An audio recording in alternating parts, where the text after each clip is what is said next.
ಪೋಷಕರೇ ನೀವು ನಿಮ್ಮ ಮಕ್ಕಳನ್ನ ಶಾಲೆಗೆ ಸೇರಿಸಿದ್ದೀರಾ ಅಥವಾ ಸೇರಿಸಬೇಕು ಅಂತಂದ್ರೆ ಯಾವ ಶಾಲೆ ಅಧಿಕೃತ ಅನಧಿಕೃತ ಅದ್ರ ಬಗ್ಗೆ ನೀವು ಎಚ್ಚರ ವಹಿಸಲೇಬೇಕು. ಹೀಗಾಗಿ ಪೋಷಕರು ನೋಡಲೇಬೇಕಾದಂತ ಸುದ್ದಿ ಇದು. ಬಹಳ ಎಚ್ಚರ ಪೋಷಕರೇ ಎಚ್ಚರ. ರಾಜ್ಯದಲ್ಲಿ 501 ಅನಧಿಕೃತ ಶಾಲೆಗಳಿದ್ದಾವೆ.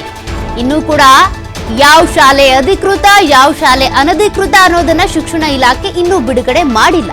ಹಾಗಾಗಿ ನೀವೇ ಅದನ್ನ ತಿಳ್ಕೊಳ್ಬೇಕಾಗತ್ತೆ. ಅರ್ಧಂಬರ್ಧ ಡೀಟೇಲ್ಸ್ ಅನ್ನ ಅವ್ರು ಬಿಡುಗಡೆ ಮಾಡಿದ್ದಾರೆ. ಅಂದ್ರೆ 501 ಅನಧಿಕೃತ ಶಾಲೆಗಳಿದ್ದಾವೆ ಅನ್ನುವಂತ ಮಾಹಿತಿ ಹೊರಬಿದ್ದಿದೆ. ಆದ್ರೆ ಅದರಲ್ಲಿ ನೀವೇ ಬಹಳ ಇನ್ವೆಸ್ಟಿಗೇಷನ್ ಮಾಡಿ ಯಾವ ಶಾಲೆ ಅಧಿಕೃತ ಯಾವ್ದು ಅನಧಿಕೃತ ಯಾವ್ದು ಬೋಗಸ್ ಆಗಿರುವಂತ ಶಾಲೆ ಯಾರು ನಿಮಗೆ ಮಕ್ಕಳ ಟೋಪಿ ಹಾಕ್ತಿದ್ದಾರೆ ಅದನ್ನ ನೋಡ್ಕೊಂಡೆ ಮಕ್ಕಳನ್ನ ಶಾಲೆಗೆ ಸೇರಿಸಿ. ಈಗಾಗಲೇ ಸರ್ಕಾರದಿಂದ ಅನಧಿಕೃತ ಶಾಲೆಗಳ ಪಟ್ಟಿ ಬಿಡುಗಡೆ ಆಗಿದೆ. ಅಂದ್ರೆ ಎಷ್ಟೆಷ್ಟು ಶಾಲೆಗಳು ಎಲ್ಲೆಲ್ಲಿ ಅನಧಿಕೃತವಾಗಿ ತಲೆ ಎತ್ತಿವೆ ಅನ್ನೋದಿದೆ. ಯಾವ್ಯಾವ ಶಾಲೆ ಅನಧಿಕೃತ ಅನ್ನೋದ್ರ ಬಗ್ಗೆ ಮಾಹಿತಿ ಕೊಟ್ಟಿಲ್ಲ. ಹೀಗಾಗಿ ಶಿಕ್ಷಣ ಇಲಾಖೆಯ ನಡೆಗೆ ಸಾರ್ವಜನಿಕರು ಪೋಷಕರು ಬೇಸರ ಹೊರ ಹಾಕ್ತಿದ್ದಾರೆ. ಅಟ್ಲೀಸ್ಟ್ ಎಲ್ಲೆಲ್ಲಿ ಎಷ್ಟೆಷ್ಟು ಅನಧಿಕೃತ ಶಾಲೆಗಳಿದ್ದಾವೆ ಅನ್ನೋದನ್ನ ತಿಳ್ಕೊಳ್ಳೋಣ. ಬೆಂಗಳೂರು ಉತ್ತರದಲ್ಲಿ 51, ಬಾಗಲಕೋಟೆಯಲ್ಲಿ 38, ಬೆಂಗಳೂರು ದಕ್ಷಿಣದಲ್ಲಿ 34, ಬಳ್ಳಾರಿಯಲ್ಲಿ 35, ಬೆಳಗಾವಿ 35, ದಾವಣಗೆರೆ 35, ಧಾರವಾಡ 23, ಹಾವೇರಿಯಲ್ಲಿ 18, ಕಲಬುರಗಿಯಲ್ಲಿ 22, ಮಂಡ್ಯದಲ್ಲಿ 17, ರಾಯಚೂರಲ್ಲಿ 23, ರಾಮನಗರದಲ್ಲಿ 13, ಶಿವಮೊಗ್ಗ ಶಿಕ್ಷಣ ಇಲಾಖೆ ಸಚಿವರಾಗಿರುವಂತಹ ಮಧು ಬಂಗಾರಪ್ಪ ಅವರ ಕ್ಷೇತ್ರ ಶಿವಮೊಗ್ಗದಲ್ಲೇ 29 ಅನಧಿಕೃತ ಶಾಲೆಗಳಿವೆ. ತುಮಕೂರಿನಲ್ಲಿ 11, ಮಧುಗಿರಿಯಲ್ಲಿ 29, ವಿಜಯಪುರದಲ್ಲಿ 11, ಬೆಂಗಳೂರು ಗ್ರಾಮಾಂತರದಲ್ಲಿ 16, ಬೀದರ್ನಲ್ಲಿ 27, ಒಟ್ಟು 507 ಅನಧಿಕೃತ ಶಾಲೆಗಳು ತಲೆ ಎತ್ತಿವೆ.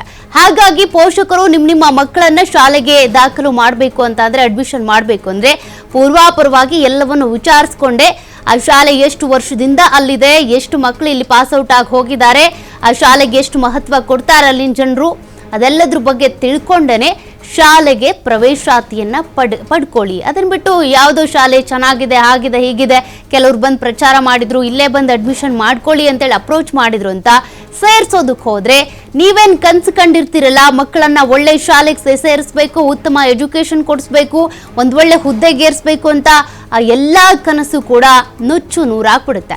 ಹಾಗಾಗಿ ನೀವು ನಿಮ್ಮ ಮಕ್ಕಳನ್ನ ಶಾಲೆಗೆ ಸೇರಿಸೋದಕ್ಕೂ ಮುನ್ನವೇ ಎಲ್ಲವನ್ನು ಕೂಡ ಒಂದ್ಸಲ ವಿಚಾರಿಸಿ, ಒಂದ್ಸಲ ಅಲ್ಲದೆ ಇದ್ರು 10 ಸಲ ವಿಚಾರಿಸಿ. ನಂತರ ಆ ಶಾಲೆಯ ಬಗ್ಗೆ ಒಳ್ಳೆ ಒಪಿನಿಯನ್ ಇದೆ, ಒಳ್ಳೆ ರಿವ್ಯೂ ಇದೆ, ಎಲ್ಲಿ ಅಕ್ಕಪಕ್ಕದವ್ರೆಲ್ರಿಗೂ ಕೂಡ ಶಾಲೆ ಬಗ್ಗೆ ಪರಿಚಯ ಇದೆ ಅಂತ ಗೊತ್ತಾದ್ರೆ ಮಾತ್ರ ಶಾಲೆಯನ್ನ ಸೇರಿಸಿ. ಯಾಕೆಂದ್ರೆ ಒಂದೊಂದು ಜಿಲ್ಲೆಯಲ್ಲೂ 27, 28, 30 ಅನಧಿಕೃತ ಶಾಲೆಗಳಿದ್ದಾವೆ. ಅದನ್ನ ನೀವು ಗೊತ್ತು ಮಾಡ್ಕೊಳ್ಬೇಕು ಅಂದ್ರೆ ಒಂದು ಸವಾಲಿನ ಕೆಲಸ. ಶಿಕ್ಷಣ ಇಲಾಖೆ ಯಾವಾಗ ಅದ್ರ ಬಗ್ಗೆ ಮಾಹಿತಿ ಬಿಡುಗಡೆ ಮಾಡುತ್ತೆ ಅಂತ ನೋಡೋಣ. ಪೋಷಕರು ಕೂಡ ಹೋಗಿ ಒತ್ತಾಯಿಸಿ ಯಾತಕ್ಕಾಗಿ ನೀವು ಅನಧಿಕೃತ ಶಾಲೆಗಳು ಯಾವುವು ಅಧಿಕೃತ ಶಾಲೆಗಳು ಯಾವುವು ಅಂತ ಪಟ್ಟಿ ಬಿಡುಗಡೆ ಮಾಡ್ತಾ ಇಲ್ಲ. ನಾವು ಮಕ್ಕಳನ್ನೆಲ್ಲ ಅಡ್ಮಿಷನ್ ಮಾಡಿಸಿದ್ಮೇಲೆ ಬಿಡುಗಡೆ ಮಾಡ್ತೀರಾ ನೀವು? ಅದಾದ ನಂತರ ನಾವು ಮತ್ತೆ ಆ ಮಕ್ಕಳನ್ನ ಆ ಶಾಲೆಯಿಂದ ಕಿತ್ತು ಬೇರೆ ಶಾಲೆಗೆ ಸೇರಿಸೋದಕ್ಕಾಗುತ್ತಾ? ಹೀಗೆಲ್ಲ ಪ್ರಶ್ನೆ ಮಾಡಿ ಶಿಕ್ಷಣ ಇಲಾಖೆ ಏನು ಉತ್ತರ ಕೊಡುತ್ತೆ ನೋಡೋಣ. ಅದಕ್ಕೆ ಅವರು ಸಹಕಾರ ಕೊಡ್ಲಿಲ್ಲ ಅಂದ್ರೆ ಮಾಧ್ಯಮಗಳು ಕೂಡ ನಿರಂತರವಾಗಿ ಇದಕ್ಕೆ ಸಂಬಂಧಪಟ್ಟಂತೆ ಸುದ್ದಿ ಬಿತ್ತರಿಸ್ತಾ ಹೋಗ್ತವೆ. ನಾವು ಕೂಡ ಇದಕ್ಕೆ ಸಂಬಂಧಪಟ್ಟಂತೆ ಪ್ರಶ್ನೆ ಮಾಡ್ತಾ ಇದ್ದೀವಿ. ಎಲ್ಲೆಲ್ಲಿ ಎಷ್ಟೆಷ್ಟು ಅನಧಿಕೃತ ಶಾಲೆಗಳು ಇದಾವೆ ಅಂತ ಹೇಳಿದ್ದೀರಾ ಸ್ವಾಮಿ, ಓಕೆ, ಬಟ್ ಅದರಲ್ಲಿ ಅಧಿಕೃತ ಯಾವುದು ಅನಧಿಕೃತ ಯಾವುದು ಎಲ್ಲಾ ಶಾಲೆಗಳನ್ನು ಕೇಳೋದಕ್ಕೆ ಹೋಗಕ್ಕಾಗುತ್ತಾ? ನಿಮ್ದು ಅನಧಿಕೃತ ಶಾಲೆನಾ ಅಧಿಕೃತ ಶಾಲೆನೇ ಅಂತ ಕೇಳಿದ್ರು ಅವ್ರು ನಿಜಾನೇ ಹೇಳ್ತಾರಾ? ಹೌದು ನಮ್ದು ಅನಧಿಕೃತ ಶಾಲೆ, ಮಕ್ಕಳನ್ನ ನೀವು ಅಡ್ಮಿಷನ್ ಮಾಡಿಸ್ಬೇಡಿ, ಬೇರೆ ಯಾವುದೋ ಅಧಿಕೃತ ಶಾಲೆ ಇದೆ ಅಲ್ಲಿ ಹೋಗಿ ಅಂತಾರ? ಹಾಗಾಗಿ ಅಧಿಕೃತ ಅನಧಿಕೃತ ಯಾವುದು ಪಟ್ಟಿ ಬಿಡುಗಡೆ ಮಾಡಿ.